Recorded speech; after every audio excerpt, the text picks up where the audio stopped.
MJ Delaney, director of Ted Lasso and Gutsy. I want to start with Ted Lasso. You've directed episodes in every season. What has it been like to work on an ongoing show like this, having been there from the beginning before anyone even saw the show? I mean, it's been an absolute pleasure. It's this show in particular is just it's such a lovely bunch of people, and we've all just been a sort of happy family from the start. And so I guess like being able to go 3 seasons with them has been, you just kind of, it was so good from the get-go in terms of the dynamic behind the scenes, that it just, you kind of build on that and get to know each other. And then because we've been so lucky to be able to do all of this kind of award circuit and for your consideration stuff and stuff like that, so we get all this bonus time together as well in between shooting. Not that there is a lot of time in between, to be honest.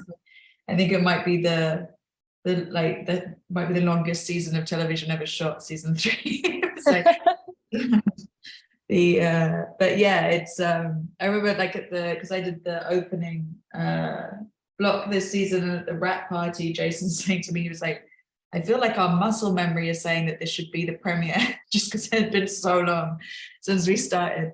But yeah, it's been a joy. It's been lovely. Mm-hmm. Do you you directed the first 2 episodes this season, so do you get the pick of the litter now when you come back, or is it just mostly comes down to scheduling? Yeah, and the scheduling on Lasso is kind of infamously chaotic, so we sort of you get what you have a certain block, and then you have another block, and then it's sort of everyone does a little bit of everybody else's blocks, and we're kind of constantly signing DGA waivers to be able to pick up for each other. And it's a big, happy, dysfunctional family. But yeah, I did historically, I've always brought up the rear and done like the last episodes, penultimate episodes, and so this was the first time doing the beginning, which for me was really nice because I usually do like the crying at the end. This time you get to introduce new characters, new settings. Yeah, and it's also like the sillier end of Lasso. Like it's like the big ensemble set pieces, like the kind of just the more, it's like when the stakes are still low and it could be a bit silly and sort of freewheeling and fun. And so it was really nice to kind of, it's the same show, but I'm doing a different show, if you know what I mean. Mm-hmm.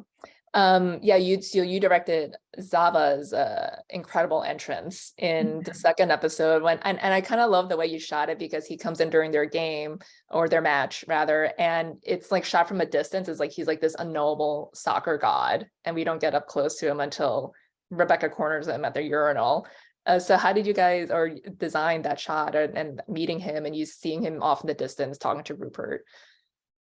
Yeah, I guess it's because he kind of means a different thing to so many different characters at that point. And so you've got Roy, who's sort of, his moment kind of gets interrupted by him, and then you've got Rebecca, who's watching Rupert, and then Higgins, who's obviously got his own involvement in that, and then you also have Jamie watching from the pitch, and Danny kind of getting overexcited, and sort of Jamie ending, he's the sort of the only one, but ends up kind of being right, you know, out of everyone, the only one that isn't starstruck. And so, yeah, it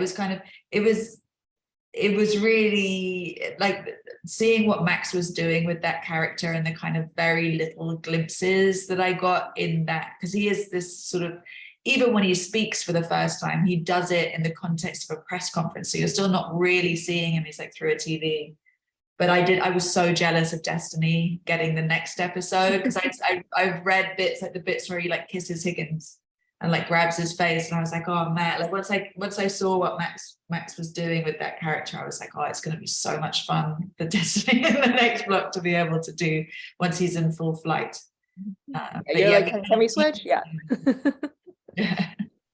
Well, as switching over to Gutsy, this is a docuseries with Hillary and Chelsea Clinton. How did you get involved? I got involved thanks to Anna Chai, the showrunner, who I will be forever grateful to, who thought that I could do it despite having no history in documentary. Sort of believed in me. She had like all of the themes had kind of been decided for the different episodes, and they had this women in comedy or just a comedy theme through it. And she wanted it to have its own identity and to bring in someone from that world more, I think, to make it funny, because you had all these funny women in it. And then the Clintons themselves, particularly Hillary, is like really funny, which there was so much of doing that show that I was amazed at how different the impression you get of her. I mean, as someone who, I mean, I live in America, I don't get a vote, but would have wholeheartedly voted for her. But even someone that would have voted for her, like, just, you don't, the impression you have of her as a person was so different to the experience of meeting her. And like, one of her most like memorable characteristics is she has this like raucous, dirty laugh that she just like is constantly laughing, and it's like a really contagious, really rambunctious, like proper, like deep like laugh. And I think so, as soon as I got to know her, I was like, oh my gosh, we have to showcase this in this episode. And I think that was kind of Anna's, I think, having got to know them, having like been in the weeds with them for ages in the pre-production of like putting this show together and deciding what it would be, I think she obviously had the same experience of like, oh, this is an opportunity for her to shine in a way that we haven't seen her before. And so wanted to bring on someone that was more from the comedy world than the doc world, I think. But yes, she did that, and then was very, very helpful in holding my hand through learning quite how different it is. Yeah. Well, what was it like directing Hillary and Chelsea, who aren't normally in front of the camera this way? Like, they're usually the ones being interviewed, but now they're the interviewer, primarily Hillary, like interviewing all those comedians, the clown in Paris. Like, did you have to give them a lot of direction, or was it something they kind of picked up quickly? I mean, no, because both of them, where they are very similar, and is that they are both like incredibly hardworking women, and so they just like they knew what their role was. They'd obviously been interviewed a bunch of times, so they knew what made for a good interviewer and like how to do it well. And they just like worked their socks off to make the scene as good as it could possibly be. They were also both of them were very adamant throughout the process that this shouldn't be a show about them. It was supposed to be a show about the contributors. And so I think that they were cognizant of the fact that because of who they are, it can quite quickly, the lens can kind of flip back around on them. And so part of them kind of like working to be good interviewers was to avoid that as much as they could. It was like their way of protecting what they wanted the show to be.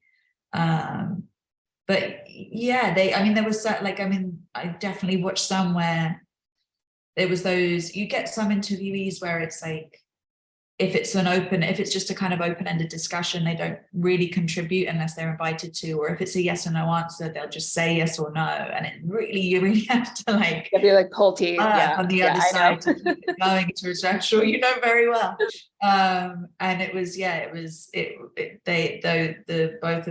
both Hillary and Chelsea really put the work in to get it going. They're also just like incredibly intelligent women, and so it's almost impossible to have an uninteresting conversation with them. Yeah, and they had great rapport with everybody, and yeah, like you said, like they really seemed invested in like the interviewees' experience and telling and I think for Hillary in particular, she's incredibly adept at, I mean, I certainly have it, like when you first meet her, you have that like, oh my God, it's Hillary Clinton, Jesus Christ.